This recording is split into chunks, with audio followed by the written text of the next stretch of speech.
পায়ে পায়ে 2026 সালে বিধানসভা ভোট যেমন চলে এসেছে, ঠিক তেমনই আজ আমরা সুন্দরবনের একদম জঙ্গল লাগোয়া গ্রাম ঝড়খালি 4 নম্বর শেষ গ্রাম। শেষ গ্রাম শুধু নামেই না, সত্যি এটি শেষ গ্রাম। এই মুহূর্তে আমি দাঁড়িয়ে আছি একদম একটি মাটির সিঁড়ির ওপর, আপনারা দর্শকরা দেখতে পাচ্ছেন। এই সিঁড়ি দিয়ে যদি আমি ওপরে উঠি, ধারণাটা কিছুটা বদলে যাবে। আমার ক্যামেরাম্যান বন্ধুকে দেখাতে বলি, এই যে রাস্তাটা দেখছেন, এটা সম্পূর্ণ কংক্রিটের রাস্তা।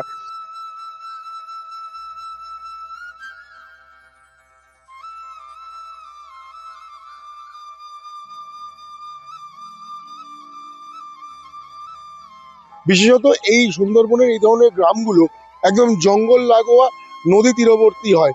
যখন বৃষ্টি হয় বা জল জমে যায়, তখন এই নিচের অংশগুলোতেও জল থাকে, যে কারণে মানুষের অসুবিধাও থাকে। পাশাপাশি এই যে রাস্তাটার ওপর আমরা দাঁড়িয়ে আছি, এর আগেও খবর করতে এসে যখন দেখেছি এই রাস্তা ইট পাতা ছিল। আর পাশাপাশি বিরোধীদের সব থেকে বিতর্কিত হট টপিক যেটা হচ্ছে আমাদের পাড়া আমাদের সমাধান। এই আমাদের পাড়া আমাদের সমাধান প্রকল্পেই কিন্তু এই রাস্তাটা, আমি আমার ক্যামেরাম্যান বন্ধুকে দেখাতে বলবো, যতটা রাস্তাটা দেখতে পাচ্ছেন, পুরো রাস্তাটাই কিন্তু আমাদের পাড়া আমাদের সমাধান প্রকল্পে তৈরি হয়েছে।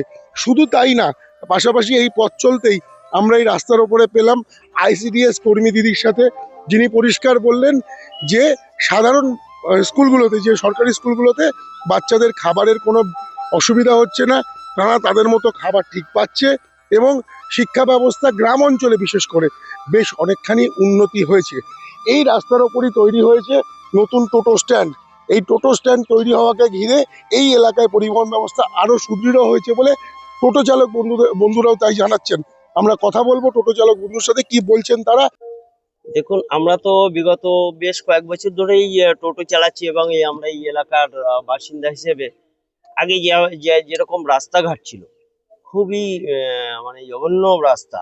সেখানে একটা মানুষ হেঁটে যাবে বা মায়েরা হেঁটে যাবে, যাওয়ার ক্ষেত্রে খুবই অসুবিধা হতো এবং সচরাচর কাউকে নিয়ে ডাক্তার কাছে যেতে হবে। তো সেরকম পরিষেবা ব্যবস্থাটাও ভালো ছিল না, গাড়ি ঘোড়া ছিল না, রাস্তাঘাট খারাপ। কিন্তু এখন যে বর্তমান যে সময় অনুযায়ী আমাদের রাস্তাটা দেখুন, এই যে আমাদের রাস্তাটা হয়েছে আমাদের পাড়া আমাদের সমাধান, তাতে আমরা খুবই উপকৃত হয়েছি এবং এই রাস্তা দিয়ে উম, এখন প্রচুর লোকের যাতায়াত। ঝড়খালি বাজার থেকে আমাদের এই পাশেই হচ্ছে টাইগার রেস্কিউ সেন্টার রয়েছে, সেখান থেকে এই রাস্তা থেকে এখন প্রচুর লোক যাতায়াত করে। এই রাস্তাটা হয়ে আমাদের খুবই সুবিধা হয়েছে, আমরা যে টোটো চালক যারা আছে তারা সবাই উপকৃত হয়েছে। এটা কতটা আপনি পেলেন? না, ভালো, কোনো অসুবিধা নেই এতে সরকারের পক্ষে থেকে। কি চাইছেন আর? সব দিকেই ভালোই চাই, সব টোটোওয়ালাদের যেন কোনো অসুবিধা না হয়।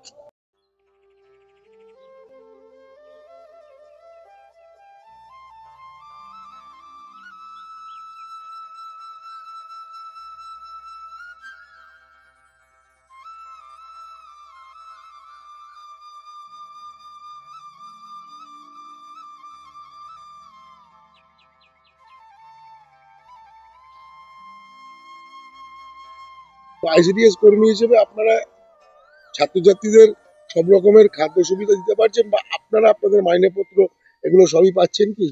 সবই পাচ্ছি, কোনো অসুবিধা নেই। তবে একটু এখন এই ইসের জন্য, এই এনআরসি ইসের জন্য আমাদের একটুখানি মাইনাটা একটু দেরি করে করে ঢুকছে। এসআইআর এর জন্য?